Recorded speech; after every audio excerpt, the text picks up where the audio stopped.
شوال المکرم کا مبارک مہینہ ہے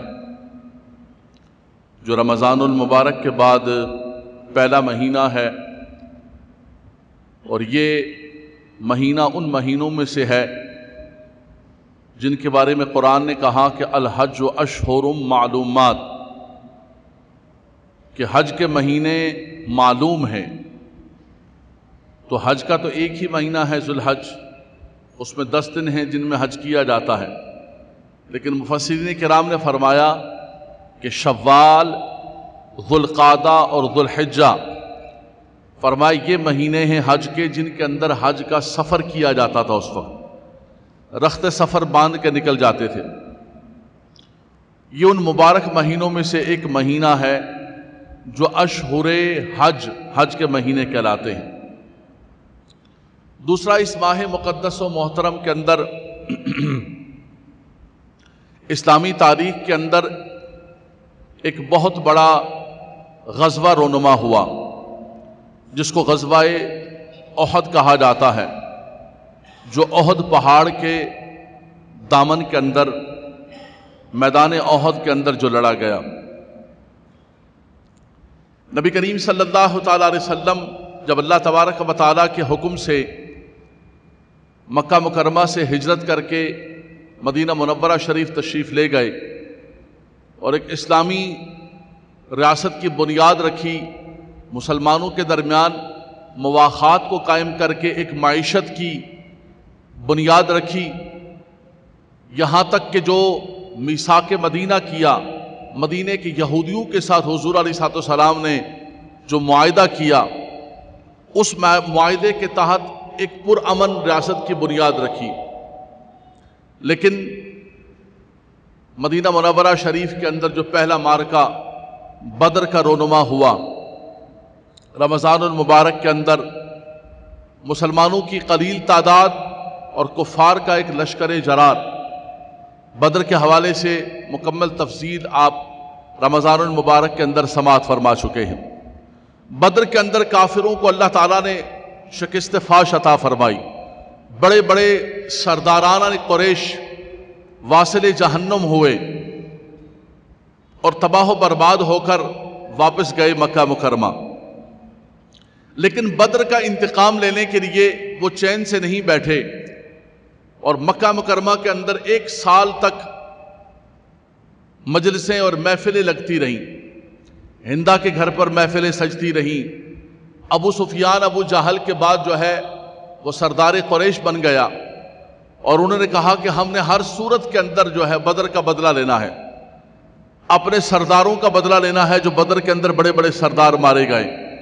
اس کے لیے سرمایہ جمع ہونے لگا، لشکر تیار ہونے لگے، یہاں تک کہ لشکر تیار ہو کر تقریباً 3000 یا 3200 کا لشکر تیار ہو گیا، اور مدینہ منورہ شریف پر حملہ کرنے کا ارادہ کر لیا، مدینے کی اینٹ سے اینٹ بجانے کا ارادہ کر لیا، اور کہا کہ اسلام کو اور بانی اسلام کو ایک ہی دفعہ ختم کر دیا جائے۔ اللہ کے نبی صلی اللہ تعالیٰ علیہ وسلم کو اطلاع پہنچی، حضور علیہ السلام کو خبر پہنچی کہ مدینہ منورہ پر حملہ ہو رہا ہے، تو اللہ کے نبی صلی اللہ علیہ وسلم نے صحابہ کرام کو جمع کیا، انصار صحابہ کرام، مہاجرین صحابہ کرام، سب کو جمع کیا، اور جمع کرنے کے بعد حضور علیہ السلام نے مشاورت فرمائی، مشورہ فرمایا کہ بھئی ہمیں کیا کرنا چاہیے۔ مدینہ منورہ شریف کے اندر رہ کر ہمیں دفاع کرنا چاہیے، یہ باہر نکل کر لڑنا چاہیے۔ تو جو اکابرین تھے، اکابر مہاجر اور انصار صحابہ کرام، ان کا مشورہ یہ تھا کہ مدینہ منورہ شریف کے اندر رہ کر ہمیں دفاع کرنا چاہیے۔ بہت بڑا چونکہ لشکر ہے، اور مدینے کے آس پاس کھجور کے باغات ہیں اور ایک فصیل بنی ہوئی ہے، تو مدینہ منورہ شریف کے اندر رہ کر ہمارے لیے دفاع کرنا آسان ہوگا۔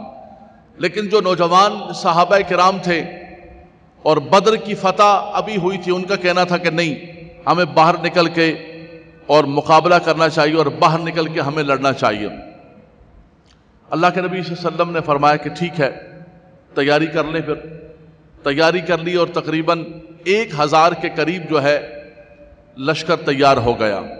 سامنے تقریباً 3000 سے زیادہ ہیں. ان کے پاس گھوڑے ہیں، اونٹ ہیں، زرہ پوش ہیں، اسباب و سامان بہت زیادہ ان کے پاس. بلکہ انہوں نے ایک اور کام کیا ہوا تھا کہ ساتھ ساتھ جو ہے وہ گانے والیاں لے کر ساتھ آئے تھے، جو شعر پڑھ پڑھ کے جو ہے اپنے لوگوں کو ترغیب دیتی تھی لڑنے کی، اور ان کے جو لوگ مارے گئے تھے ان کے انتقام کی ترغیب دیتی تھی کہ تم نے فلاں کا بدلہ لینا ہے، فلاں کا بدلہ لینا ہے. عرب چونکہ اشعار کے اندر، زبان کے اندر، بیان کے اندر بڑی مہارت رکھتے تھے اور فصیح اللسان تھے، تو انہوں نے اشعار ترتیب دیے ہوئے تھے اور گانے والیاں ساتھ لے کر آئے تھے.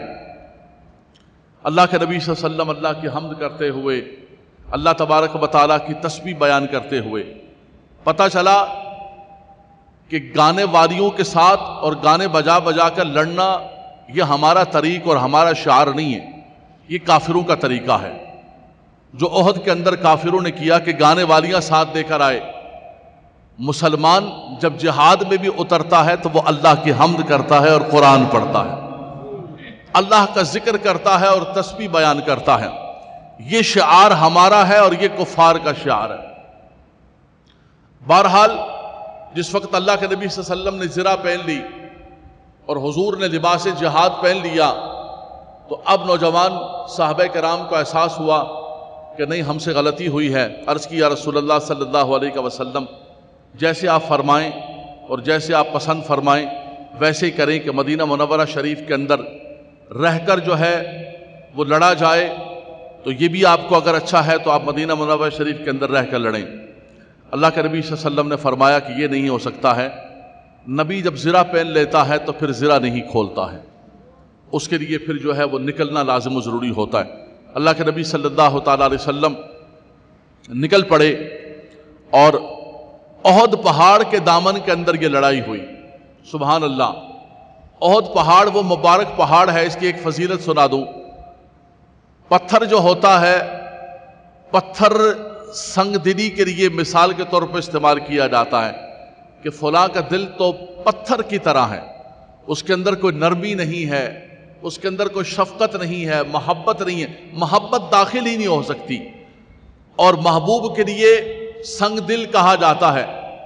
لیکن اللہ اکبر، قربان جائیں، نبی کریم صلی اللہ علیہ وسلم نے فرمایا، بخاری کی حدیث، ھذا جبل احد یحبنا ونحبہ، فرمایا یہ احد پہاڑ ہے، یہ ہم سے محبت کرتا ہے، ہم اس سے محبت کرتے ہیں. احد پہاڑ کے دامن کے اندر یہ لڑائی شروع ہوئی. اللہ کے نبی صلی اللہ علیہ وسلم جہاں اللہ کے نبی تھے، سربراہ ریاست تھے، سپہ سالار تھے، آپ کی جو لڑنے کی اسٹریٹجی تھی وہ بہت اعلیٰ قسم کی تھی. حضور علیہ السلام نے صحابہ کرام کو مورچہ زن کر دیا. حضرت عبداللہ بن جبیر کو 50 صحابہ کا ایک دستہ دے کر اور پہاڑ پر متعین کیا. فرمایا کوئی بھی صورت ہو جائے تم نے اس پہاڑ سے اپنے دستے کو لے کر نیچے نہیں اترنا ہے، چاہے فتح ہو، چاہے شکست ہو، چاہے کوئی بھی صورتحال ہو. تم نے جو ہے یہاں پر 50 لوگوں کو رہ کر، اور یہاں پر تم نے ایک دفاعی پوزیشن کے اندر رہنا ہے. اور وہاں پر ایک دستہ متعین کیا گیا. یہاں جیسے ہی احد کے اندر لڑائی شروع ہوئی، بڑے بڑے کافروں کے سورمار میدان کے اندر، ان کے گانے والیاں ان کو ترغیب دیتی ہوئی میدان کے اندر اتری. لیکن مسلمانوں نے ان پر ایسا حملہ کیا کہ کفار کی لاشیں گرنا شروع ہو گئی، اور کفار جو ہے گاجر مولی کی طرح کٹنا شروع ہو گئے. مسلمانوں کے شجاع اور بہادر لوگوں نے، بالخصوص مولا کائنات علی المرتضیٰ کرم اللہ تعالی وجہ الکریم کی تلوار چمک رہی ہے. اسد اللہ و اسد رسول اللہ، سبحان اللہ. حضرت سیدنا امیر حمزہ رضی اللہ تعالیٰ عنہ، نبی کریم صلی اللہ تعالیٰ علیہ وسلم کے پیارے چچا اور حضور علیہ السلام کے بہت لاڈلے چچا، حضور علیہ السلام جن سے بڑا پیار کیا کرتے تھے اور جنہوں نے اسلام کے لیے اور حضور کے لیے بڑی قربانیاں دی. تقریباً حضور علیہ السلام کے ہم عمر تھے، 2 سال کا فرق تھا. اور زمانہ مکہ مکرمہ کے اندر اور قبول اسلام سے پہلے آپ گھڑ سواری کیا کرتے تھے، شکار کا شوق رکھتے تھے، اور بڑا اللہ تبارک و تعالیٰ نے آپ کو عرب کا ایک بہادر بنایا تھا. اور آپ نے اسلام قبول نہیں کیا. ایک مرتبہ شکار کرنے کے بعد آپ واپس تشریف لائے آپ کا معمول تھا شکار کر کے واپس آتے تھے، پہلے آ کے خانہ کعبہ کا طواف کرتے تھے قبول اسلام سے پہلے۔ طواف کر رہے تھے تو کسی نے بتایا کہ آپ شکار کر رہے ہیں اور آپ کے چچا کے ساتھ اور آپ کے بھتیجے کے ساتھ جو ہے ابو جہل نے بڑی بدتمیزی کی ہے اور بہت غلط قسم کے لفظ کہیں۔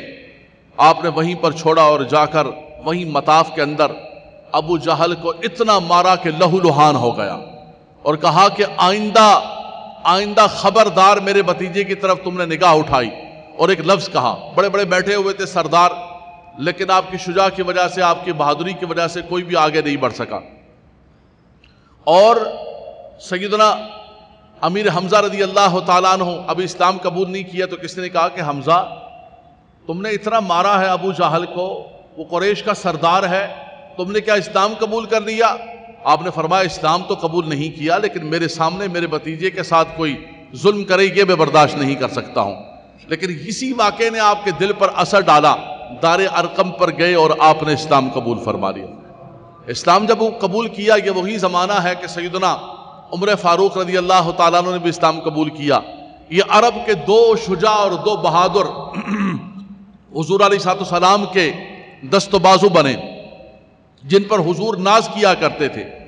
اور سیدنا عمر فاروق رضی اللہ تعالیٰ عرض کی یا رسول اللہ کیا ہم حق پر نہیں ہیں؟ ہم چھپ کے کیوں عبادت کرتے ہیں؟ تو پہلی مرتبہ مسلمان علل اعلان خانہ کعبہ کے اندر جب عبادت کرنے کے لیے نکلے تو دو صفیں بنی، ایک صف کی قیادت سیدنا عمر فاروق فرما رہے تھے اور دوسری جماعت اور صف کی قیادت سیدنا امیر حمزہ رضی اللہ تعالیٰ عنہ فرما رہے تھے۔ یہ عرب کے دو بہادر میدان کے اندر نکلے اور پہلی مرتبہ مسلمانوں نے علل اعلان خانہ کعبہ کے سامنے جو ہے اللہ کی بارگاہ کے اندر سجدہ ریزی کی۔ سیدنا امیر حمزہ رضی اللہ تعالیٰ قبول اسلام کے بعد حضور کے ساتھ رہے، سایہ بن کے رہے، حضور کا ساتھ دیتے رہے، پھر ہجرت کی، مدینہ منورہ شریف کے اندر تشریف لائے۔ اور پھر جب بدر کا مارکہ ہوا تو بدر کے مارکے کے اندر جب قریش نے للکارا کہ اپنے قریشیوں کو بھیجو، تو نبی کریم صلی اللہ علیہ وسلم نے سیدنا امیر حمزہ رضی اللہ تعالیٰ عنہ اپنے گھر سے اپنے پیارے چچا اسد اللہ و اسد رسول اللہ، اللہ کا شیر اور اللہ کے رسول کا شیر، ان کو میدان کے اندر نکالا اور فاتح خیبر حضرت علی المرتضیٰ کو میدان کے اندر نکالا۔ دوسرے صحابہ کرام میدان کے اندر اترے اور بدر کے اندر بھی آپ کی تلوار چمکی۔ آپ نے کافروں کو، سیدنا امیر حمزہ رضی اللہ تعالیٰ عنہ نے کافروں کو گاجر مولیوں کی طرح کاٹا اور اللہ نے آپ کو بڑی کامیابی اور کامرانی عطا فرمائی۔ یہاں احد کے اندر بھی جیسے جنگ شروع ہوئی اور اس جنگ کے اندر جیسے ہی لڑائی شروع ہوئی تو سیدنا امیر حمزہ رضی اللہ تعالیٰ عنہ کی تلوار چلنے لگی، ایسے چلنے لگی کہ کفار کے لاشیں گرنے لگے، ایسے لاشیں گرنے لگے کہ وہ اپنی لاشوں کو چھوڑ کر میدان احد سے بھاگنا شروع ہو گئے۔ میدان احد سے جیسے وہ بھاگے اور جو اوپر مورچہ زن صحابہ کرام تھے حضرت عبداللہ بن جبیر کی قیادت میں، حضور نے ان کو بٹھایا ہوا تھا، ان سے خطائے اجتہادی ہو گئی۔ ہم صحابہ کرام کے لیے کوئی لفظ استعمال نہیں کر سکتے۔ اسلام کا ایک مسلم اصول ہے کہ عصمت جو ہے وہ صرف انبیاء کرام کے لیے ہے، عصمت انبیاء ہے، معصوم صرف انبیاء کرام ہیں، اس کے بعد کوئی معصوم نہیں ہے۔ لیکن اللہ نے حضور کے صحابہ کو اور آل بیت اطہار کو محفوظ فرمایا ہے۔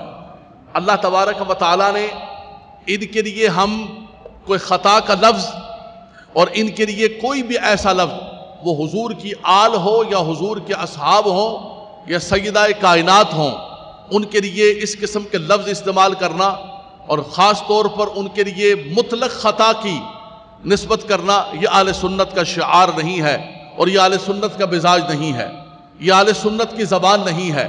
اہل سنت کی بنیاد ہی ادب و احترام پر ہے۔ ان کے کوئی معاملات ہوئے بھی، صحابہ کرام کے کوئی مشاجرات ہوئے بھی باہمی طور پر، ہمیں حکم ہے کف لسانی کا، ہمیں کوئی حکم نہیں ہے کہ ہم صحابہ کرام کے باہمی معاملات کے اندر، مشاجرات کے اندر اپنی زبان استعمال کریں، اور اس بات کو 1400 سال گزر چکے ہیں، ہمارے ائمہ کرام نے ان معاملات کے اوپر فیصلہ کر دیا ہے۔ آج کوئی نیا واقعہ نہیں کہ بیٹھ کر میں جمعے کے اندر تحقیق کرنا شروع کروں اور جمعے کے اندر ان موضوعات کو اٹھا کر اور اہل سنت کو تقسیم در تقسیم جو ہے وہ کرنا شروع کروں، تو ہم کوئی بھی زبان استعمال نہیں کرتے ہیں صحابہ کرام کے بارے میں۔ قرآن میرے سامنے کھلا ہوا ہے، یہاں پر بدعقیدہ خاص طور پر جو ہے لوگوں نے صحابہ کرام کے بارے میں بڑے غلط قسم کے لفظ استعمال کیے کہ بھاگ کے چلے گئے اور مال غنیمت جمع کرنے لگے اور فلاں کرنے لگے، واہیات قسم کے لفظ استعمال کیے، اور نعوذ باللہ من ذالک صحابہ کرام کے لیے بہت زیادہ لفظ استعمال کیے۔ رب تبارک و تعالیٰ کا پاکیزہ کلام کیا کہتا ہے؟ فرمایا الذین قال لهم الناس ان الناس قد جمعوا لكم فاخشوهم۔ فرمایا صحابہ کرام بزدل تھے یا بہادر تھے؟ یہ فیصلہ آج کا 2023 کے اندر کوئی فتنہ پرور خطیب بیٹھ کر صحابہ کرام کی توہین کرنے والا نہیں کرے گا، اللہ کا پاکیزہ کلام کرے گا۔ رب تبارک و تعالیٰ کا پاکیزہ کلام کیا کہتا ہے؟ وہ فرمایا جب ان سے کہا گیا الذین قال لهم الناس، جب ان سے لوگوں نے کہا کہ ان الناس قد جمعوا لكم فاخشوهم، لوگ بہت جمع ہو گئے، بھائی ڈر جاؤ، بچاؤ اپنے آپ کو۔ قرآن کہتا ہے فزادہم ایمانا، فرمایا ڈرنے کے بجائے ان کا ایمان اور بڑھ جاتا ہے۔ یہ صحابہ کرام کی شان ہے، جو شان کوئی اور نہیں بیان کر رہا، کتنے بھی گھٹانے کی کوشش کریں، کتنے بھی کم کرنے کی کوشش کریں، لیکن رب تبارک و تعالیٰ نے اپنے نبی کے صحابہ کرام کے لیے فرمایا۔ دوسرے مقام پر فرمایا احزاب کے مقام پر فلما رأى المؤمنون الاحزاب، فرمایا جب ایمان والوں نے حزب نہیں احزاب، لشکروں کے لشکر دیکھے، اتنے بڑے لشکر دیکھے کہ وہ لشکر جب ان کی طرف آنے لگے اذ جاءتکم جنود، فرمایا جب ان کی طرف لشکر اتنے آئے، جند نہیں جنود، حزب نہیں احزاب، قرآن کہتا ہے اللہ اکبر اذ جاءوکم من فوقکم ومن اسفل منکم، ان کے دائیں سے بائیں سے اوپر سے نیچے سے ہر طرف سے لشکروں کے لشکر اتر رہے۔ یہ احزاب کا حوالہ دیا گیا۔ وَإِذْ زَاغَتِ الْأَبْصَارُ بَلَغَتِ الْقُلُوبُ الْحَنَاجِرَ، یہ قرآن پڑھ رہا ہوں میں۔ فرمایا کہ آنکھیں پتھرا جائیں ان کو دیکھ کر، اور دل جو ہے کلیجہ منہ کو آئے، اتنے بڑے لشکر جو ہے مسلمانوں پر ٹوٹ پڑے۔ اذ جاءکم من فوقکم ومن اسفل منکم وَإِذْ زَاغَتِ الْأَبْصَارُ بَلَغَتِ الْقُلُوبُ الْحَنَاجِرَ وَتَظُنُّونَ بِاللَّهِ الظُّنُونَ، اور جو منافقین تھے وہ اللہ تبارک و تعالی کے حوالے سے برا گمان کرنے لگے۔ منافقین احد کے اندر بھی یہی کام کیا، منافقین احزاب کے اندر بھی یہی کام کیا، ہر مقام پر یہ کام کیا۔ احزاب کے اندر منافقین کہنے لگے وَيَسْتَأْذِنُ فَرِيقٌ مِّنْهُ النَّبِيَّ يَقُولُونَ إِنَّ بُيُوتَنَا عَوْرَةٌ، کہنے لگے ہمارے گھر کھلے ہوئے ہیں، ہمارے بال بچے ہیں، بڑا مسئلہ بن جائے گا، ہمیں اجازت دیجئے۔ فرمایا وَمَا هِيَ بِعَوْرَةٍ إِن يُرِيدُونَ إِلَّا فِرَارًا، فرمایا گھر نہیں کھلے ہوئے تھے بلکہ وہ فرار کے راستہ اختیار کر رہے تھے۔ یہاں احد کے اندر بھی ایسا ہوا کہ عبداللہ بن ابی جو منافق تھا، رئیس المنافقین، اس نے آ کر کہا کہ ہماری بات کو مانا نہیں گیا، ہم نے کہا تھا کہ مدینے کے اندر رہ کے لڑیں، اب جو ہے ہم لڑنے کے لیے تیار نہیں۔ 300 کا لشکر اپنا لے کر جو ہے وہ مسلمانوں سے باہر نکل گیا۔ تو 1000 میں سے 300 کم ہو گئے، مسلمانوں کی تعداد اور زیادہ کم ہو گئی۔ اچھا جب 300 آدمی نکلے تو دیکھ کر کچھ لوگ پریشان ہو جاتے ہیں کہ یار یہ کیا ہو گیا، لیکن یا رب تبارک و تعالیٰ فرماتا ہے وَتَظُنُّونَ بِاللَّهِ الظُّنُونَ، منافقین تو راہ فرار اختیار کر رہے تھے، ایمان والوں کا کیا حال تھا؟ نوجوان بچے بیٹھے ہوئے، نوجوان بچے ہمارے جن کو آج سوشل میڈیا پر صحابہ کرام کے حوالے سے گمراہ کیا جاتا ہے، اور ان کے دلوں سے نبی کے صحابہ اور نبی کی آل کی محبت کو نکالنے کی کوشش کر رہے ہیں۔ میں نے کہا نا کہ 2 گروہ لگے ہوئے ہیں، خارجی الگ لگے ہوئے ہیں، رافضی الگ لگے ہوئے ہیں۔ کوئی حضور کی آل اور حضور علیہ السلام کے گھر والوں کی محبت نکالنا چاہ رہے ہیں، کوئی حضور کے صحابہ کی محبت نکالنا چاہ رہے ہیں۔ قربان جائیں اہل سنت کے دونوں کی محبت ڈالنا چاہ رہے ہیں۔ یار بابا زبران سبحان اللہ کہہ دو۔ تمہارے بچے جمعہ وہاں پڑھنے جائیں جہاں کسی کی محبت نکالی نہ جائے، تم وہاں پر جا کر بیٹھو جہاں کسی کی بے ادبی نہ سکھایا جائے بلکہ سب کا ادب سکھایا جائے، سب کی تعظیم سکھائی جائے، سب کی توقیر سکھائی جائے۔ قرآن کیا کہتا ہے؟ منافقین تو راہ فرار اختیار کر رہے تھے۔ وَلَمَّا رَأَى الْمُؤْمِنُونَ الْأَحْزَابَ، جب ایمان والوں نے احزاب کو دیکھا، میں نے دوبارہ ترجمہ کیا کہ حزب کہتے ہیں لشکر کو، جند کہتے ہیں لشکر کو، اس کی جمع ہے جنود، لشکر نہیں کئی لشکر، حزب نہیں احزاب، لشکروں کے لشکر۔ جب ان کو دیکھا تو قالو، انہوں نے کہا، یہ میں لفظ پڑھ رہا ہوں، رب تعالیٰ فرماتا ہے ھذا ما وعدنا اللہ ورسولہ وصدق اللہ ورسولہ۔ اللہ اکبر، یہ اللہ رسول نے ہم سے جو وعدہ کیا تھا وہ وعدہ سچا ہو گیا کہ لشکر ہم پر ٹوٹ پڑے۔ اللہ رسول نے یہ بتایا تھا کہ الکفر ملت واحدہ، یہ کافر کبھی تمہارے دوست نہیں ہو سکتے، ان کو کبھی اپنا رازدان نہ بنانا، یہ ہمیشہ تمہیں نقصان پہنچائیں گے، تم کتنے بھی ان کی منتیں کرتے رہو، کتنے بھی ان کے تابعدار بن کر رہو، یہ کبھی بھی تم سے راضی نہیں ہوگے۔ لن ترضى عنك اليهود ولا النصارى حتى تتبع ملتهم، جب تک کہ تم یہود و نصارہ نہ بن جاؤ۔ یہ کب راضی ہوں گے؟ ان کا ڈوم وار کب ختم ہوگا؟ ڈوم وار کب ختم ہوگا؟ فرمایا جب تم خود یہود و نصارہ جب تک نہ بن جاؤ۔ ہم کہتے ہیں کہ ہم کسی طرح سیکولر بن جائیں، ہم ان کے سامنے اپنے آپ کو سمارٹ اور سیکولر اور لبرل بنا کے پیش کریں گے، ہم سے راضی ہو جائیں گے کہ دس از مسلم سیکولر، بالکل لائٹلی ماڈرن اسلام۔ تم کتنے بھی ماڈرن بن جاؤ، یہ کبھی بھی تم سے راضی نہیں ہوں گے۔ لن ترضى عنك اليهود ولا النصارى، میرے رب نے ہمیں خبر دے دی ہے، باقی تمہاری مرضی ہے، تم اپنی عقل چلاتے رہو، چلاتے رہو، چلاتے چلاتے تمہاری زندگیاں ختم ہو جائیں گی۔ اللہ اکبر۔ فرمایا کہ جب یہ لشکروں کے لشکر الکفر ملت واحدہ بن کر آ گئے تو کیا کہا ایمان والوں نے؟ ھذا ما وعدنا اللہ ورسولہ، یہ وعدہ جو ہم سے وعدہ کیا تھا اللہ اور اس کے رسول نے، اس کا وقت آ گیا کیا؟ وصدق اللہ ورسولہ، اور سچ فرمایا اللہ اور اس کے رسول نے۔ ولما رأى المؤمنون الأحزاب، جب لشکروں کو دیکھا تو فطرت انسانی یہ ہے کہ انسان ڈر جائے، اپنے سے کئی گناہ کو دیکھ کر انسان ڈر جائے کہ بھائی یہ تو اتنے لوگ ٹوٹ پڑے، کیسے ہوگا؟ لیکن قرآن کی میں گواہی دے رہا ہوں نوجوان بچوں، قرآن اپنے سینے میں بسا کے جانا۔ قرآن نے کیا کہا نبی کے صحابہ کے بارے میں؟ فرمایا وما زادہم الا ایمانا وتسلیما، وہ ڈرے نہیں، ان کا ایمان گھٹا نہیں بلکہ زادہم ایمانا وتسلیما، ان کا ایمان و تسلیم اور زیادہ بڑھ جاتا۔ یہ ہے وہ جو رب تبارک و تعالیٰ نے اپنے نبی کے صحابہ کرام، بہرحال چونکہ خطائے اجتہادی ہوئی، جو اللہ کے نبی صلی اللہ علیہ وسلم نے حکم دیا تھا وہاں سے ہٹ گئے، اور خالد بن ولید جو اس وقت تک اسلام نہیں لائے تھے انہوں نے پیچھے سے آ کر حملہ کیا۔ سب سے پہلے صحابہ کرام کی دو جماعتیں ہو گئیں جو پہاڑ پر تھے۔ بعض نے کہا کہ دیکھیں نبی صلی اللہ علیہ وسلم نے ہمیں فرمایا کہ یہاں سے نہیں ہٹنا، ہم تو نہیں ہٹیں گے جب تک حضور حکم نہیں دیں گے، وہ وہیں پر موجود رہے۔ کچھ اتر کے میدان میں آگے میں فتح ہو گئی ہے، فتح ہو چکی ہے، تم سامنے دیکھ رہے ہو، ختم ہو گئی جنگ، مسلمان جیت گئے، پہاڑوں سے نیچے اتر آؤ۔ اور معاملہ تب تک تھا کہ جب تک جنگ جاری رہتی، اب تو جنگ ختم ہو چکی ہے۔ جیسے مسلمان نیچے آئے، وہاں صرف 10 صحابہ کرام حضرت عبداللہ بن جبیر کے ساتھ رہے، پیچھے سے خالد بن ولید، چونکہ جنگی بہت بڑی حکمت عملی تھی، اسلام ابھی قبول نہیں کیا تھا، کفار کی طرف سے لڑ رہے تھے، انہوں نے حملہ کیا، پہلے وہ 10 صحابہ کرام شہید ہوئے، اس کے بعد مسلمانوں پر حملہ کر دیا۔ اتنا شدید قسم کا حملہ ہوا کہ گمسان کی ایک جنگ شروع ہو گئی، آقا دو جہاں صلی اللہ تعالیٰ علیہ وسلم کے دندان مبارک شہید ہو گئے، حضور علیہ السلام کے منہ مبارک سے خون نکلنے لگا۔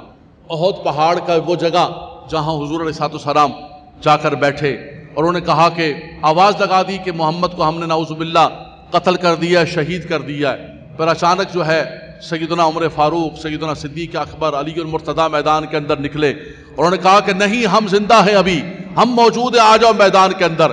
اور دوبارہ پھر لڑائی شروع ہو گئی اور آخر کفار کو بھاگنا پڑا۔ یہاں پر خاص طور پر سیدنا امیر حمزہ رضی اللہ تعالیٰ عنہ، آپ کے پیارے چچا، جنہوں نے بڑی آپ کے ساتھ محبت کا مظاہرہ کیا ہر مقام پر، مکہ مکرمہ سے لے کر میدان مدینہ منورہ شریف سے لے کر میدان بدر سے لے کر اور احد کے اندر بھی آپ کی تلوار چمکی، آپ کو سامنے کوئی بھی لڑ کر جو ہے آپ کو گرا نہیں سکتا تھا، اتنے بڑے بہادر تھے۔ اللہ کے نبی صلی اللہ علیہ وسلم فرماتے تھے کہ شیر ہے میرا، اسد اللہ و اسد رسول اللہ، اللہ کا شیر اور اللہ کے رسول کا شیر۔ لیکن ہندا نے ابو سفیان کی جو بیوی تھی، بعد میں چونکہ اسلام قبول کر لیا تو کوئی لفظ نہیں کہا جا سکتا. مفسرین کرام نے یہی فرمایا، چونکہ قبول اسلام بعد میں ہو چکا ہے تو کوئی بھی ایسا جملہ نہیں کہا جا سکتا ہے. ہندا نے غلام واشی کو تیار کیا اور اس نے کہا کہ تم نے کچھ نہیں کرنا ہے، تم نے صرف امیر حمزہ پر نعوذ باللہ وار کرنا ہے. اس نے زہر میں بجھا ہوا ایک تیر لے کر، جنگ ہو رہی ہے، سب لڑ رہے ہیں، وہ بیٹھا ہوا ہے صرف دیکھ رہا ہے اور نشانہ لگا کے بیٹھا ہوا ہے کہ مجھے کسی کو نہیں مارنا، کسی سے لڑنا نہیں. جیسا ہی موقع ملا اور وہ زہر کا بجھا ہوا جو تیر ہے وہ سیدنا امیر حمزہ رضی اللہ تعالیٰ عنہ پر مار دیا. آپ زمین پر تشریف لے آئے اور اس کے بعد جب آپ کی شہادت ہوئی تو ہندا نے آپ کا مسئلہ کروایا، آپ کا ناک کاٹا گیا، آپ کے جسم کے اعضاء کو کاٹا گیا.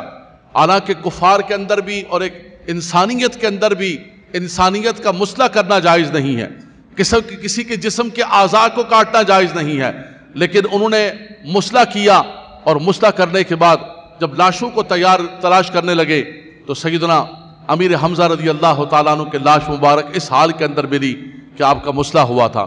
آقا دو جہاں صلی اللہ علیہ وسلم بہت زیادہ غم کے اندر مبتلا ہوئے اور حضور نے جو کلمات کہے، اللہ اکبر اللہ اکبر، یا کاشف الکربات، اے غموں کو مٹانے والے میرے چچا، اے میرے ساتھی چچا، کہاں ہیں آپ، کہاں مجھے چھوڑ کے چلے گئے ہیں. اور آپ نے وہ دکھ اور وہ غم کا اظہار کیا کہ صحابہ کرام فرماتے ہیں کہ ہم نے آج تک حضور کو ایسا غم مناتے نہیں دیکھا. حضور کی آنکھیں بہہ رہی ہیں. خواتین کو پتہ چلا گھر کی، اور اس کے بعد جب لاشوں کو جمع کیا گیا تو لاشوں کے لیے کفن پورا نہیں ہے، اور اسخر نامی گھاس جو ہے وہ کسی کے پاؤں پر ڈالا، آدھا کفن ڈالا. تو آپ کی بہن حضرت صفیہ جو ہے وہ کفن لے کر آئیں سیدنا امیر حمزہ رضی اللہ تعالیٰ عنہ کے لیے.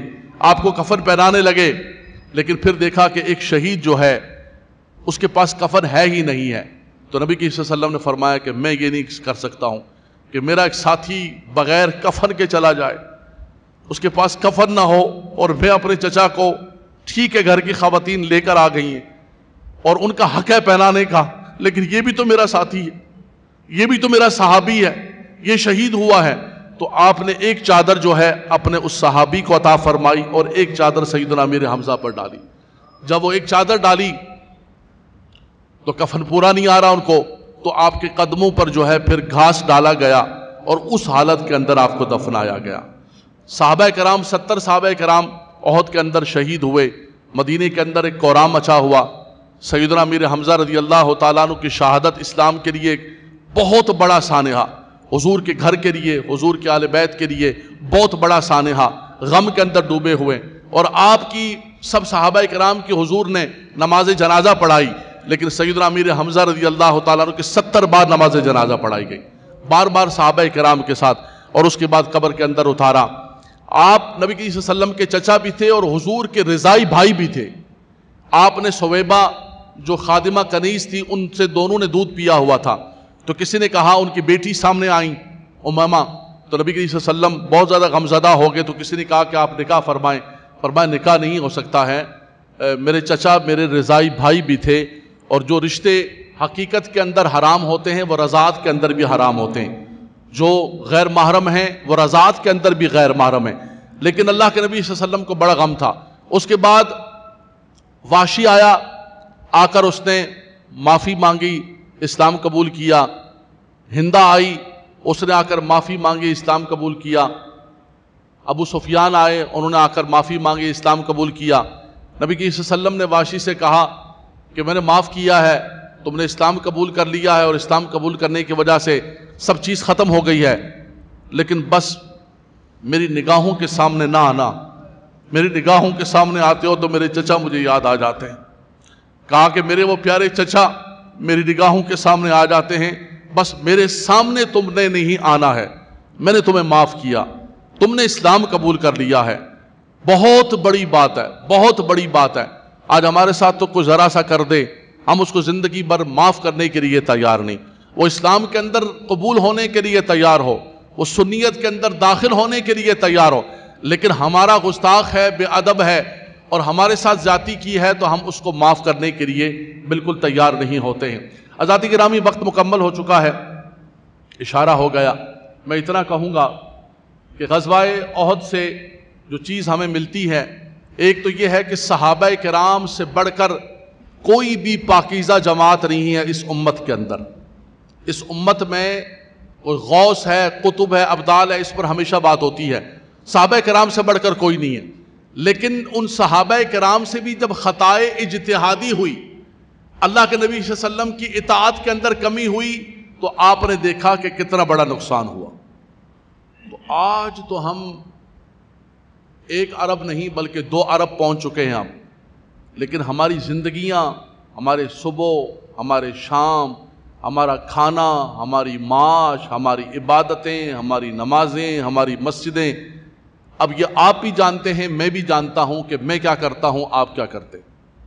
کسی پر تان کرنے کی بات نہیں ہے، کسی پر تنقید کرنے کی بات نہیں ہے، ہم سب کو اپنے اپنے گریبان میں جھانکنے کی بات ہے کہ ان سے ایک ذرا سی نبی کی صلی اللہ علیہ وسلم کی اطاعت کے اندر، اس کے اندر جو ہے پورا نہیں کیا، اور وہ بھی خطائے اجتہادی ہوئی، آدھے موجود رہے، آدھے نیچے اتر آئے، تو کتنا بڑا نقصان ہوا کہ فتح شکست کے اندر بدل گئی۔ تو ہمیں تو فتح ملے گی کہاں سے؟ ہمیں کہاں سے فتح ملے گی جو صبح و شام اللہ اور اس کے رسول کی نافرمانی کے اندر زندگی بسر کر رہے ہیں؟ من حیث القوم، کوئی انفرادی نہیں، چند لوگ ہوں گے سوسائٹی کے اندر، معاشرے کے اندر آٹے میں نمک کے برابر، جو اس چیز کا خیال کرتے ہوں گے کہ ہمیں کیا کھانا ہے، کیا پینا ہے، کیا کرنا ہے، کیا سننا ہے، کیا دیکھنا ہے۔ باقی تو کہتے ہیں کہ بھائی ٹھیک ہے، ہم مسلمان تو ہیں نا، مسلمان کے گھر پیدا ہوئے، زندگی اپنی مرضی سے جیو، زندگی اپنی مرضی سے گزارو۔ آزادی گرامی، زندگی اپنی مرضی سے گزارنے سے کبھی اللہ کی نصرت نہیں آ سکتی ہے۔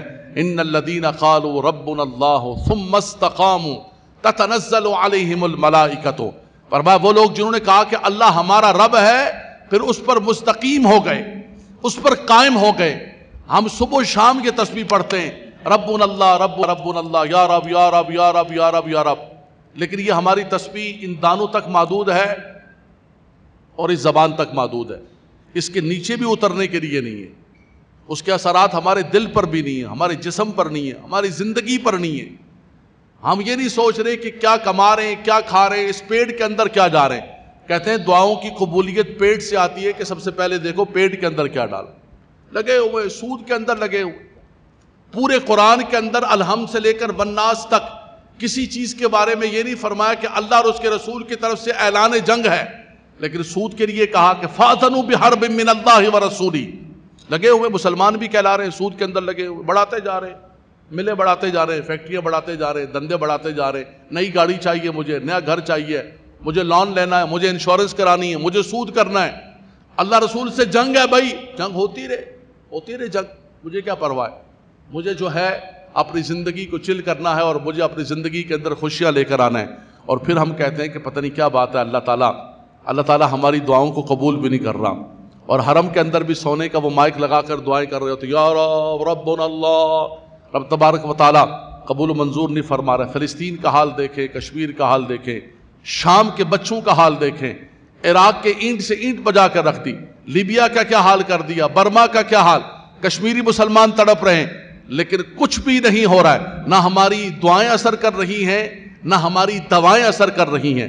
دوا تو خیر ہمارے پاس ہے ہی نہیں ہے، اس کی وجہ یہ ہے کہ ہم اللہ اور اس کے رسول کی اطاعت سے بہت دور ہیں۔ حضرات گرامی، یہ ایک مسلم ضابطہ ہے، اس کے اندر کوئی دو رائے نہیں ہے، نہ کسی امام کا اختلاف ہے، نہ کسی مسلک کا اختلاف ہے، کہ اگر اللہ اور اس کے رسول کی اطاعت نہیں ہے تو کبھی بھی اللہ اور اس کے رسول کی مدد نہیں آ سکتی ہے۔ اطیعوا اللہ واطیعوا الرسول، من یطع الرسول فقد اطاع اللہ۔ رب تبارک و تعالی ہمیں زندگی پاکیزہ گزارنے کی توفیق عطا فرمائے۔ شہدائے احد کے صدقے میں، اور سیدنا سید الشہداء اسد اللہ و اسد رسول اللہ، کاشف الکربات، فاعل الخیرات، اللہ اکبر۔ بزرگ فرماتے ہیں کہ اگر مدینہ منورہ شریف کے اندر کچھ حضور سے لینا ہے تو سید الشہداء کی بارگاہ سے پہلے سفارش کراؤ، سیدہ کائنات کی بارگاہ سے پہلے سفارش کراؤ۔ فرمایا یہ حضور کے دو لاڈلے مدینے کے اندر ہیں، پھر جو مانگو گے وہ عطا کیا جائے گا۔ اللہ تبارک و تعالیٰ ان کی برکتیں عطا فرمائے، رحمتیں عطا فرمائے۔ جتنے احباب جمعے کے اندر موجود ہیں، ہم سب کی اللہ تعالیٰ بخشش و مغفرت فرمائے۔